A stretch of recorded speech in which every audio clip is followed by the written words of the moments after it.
ঠাকুরের জীবনে নিয়ে একটা গল্প শুনবো আমাদের উমাশঙ্কর দাদার কাছ থেকে। জয় গুরু আমাদের উমাশঙ্কর দাদা। জয় গুরু।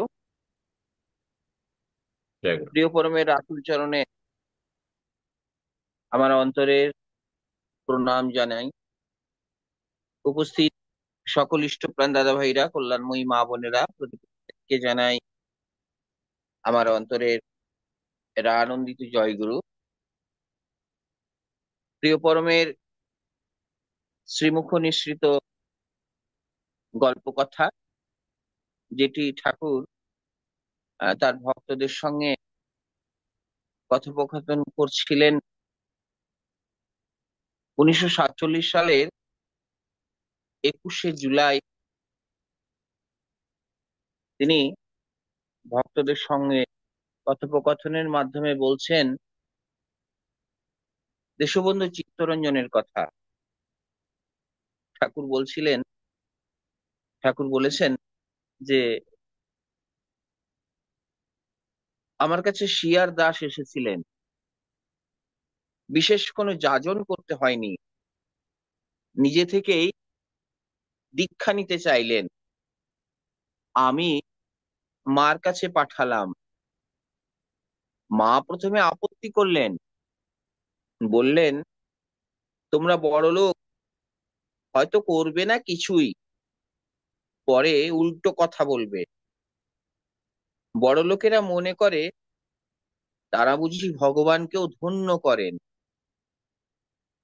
দাসদা তখন চোখের জল ফেলে বললেন,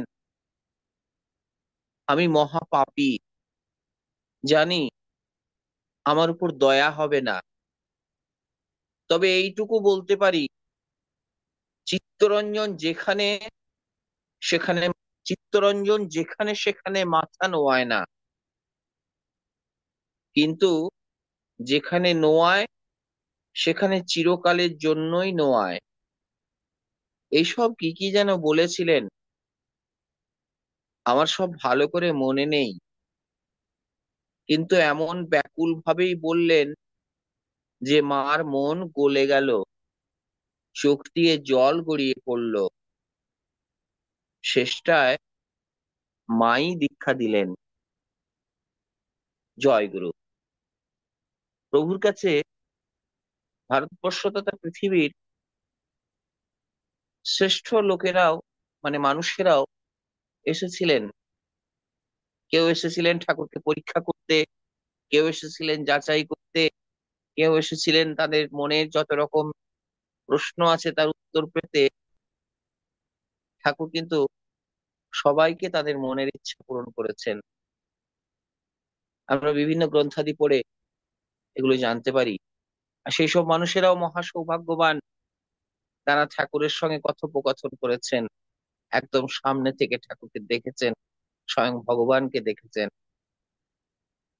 জয় গুরু। প্রিয় পরমের আতুল চরণে জানাই সবাই ভালো থাকুন।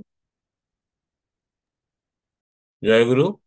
আমাদের উমাশঙ্কর সেন দাদা এভাবেই আমাদেরকে সবসময় ঠাকুরের গল্প শোনাবেন। আপনার কাছে প্রার্থনা থাকলো।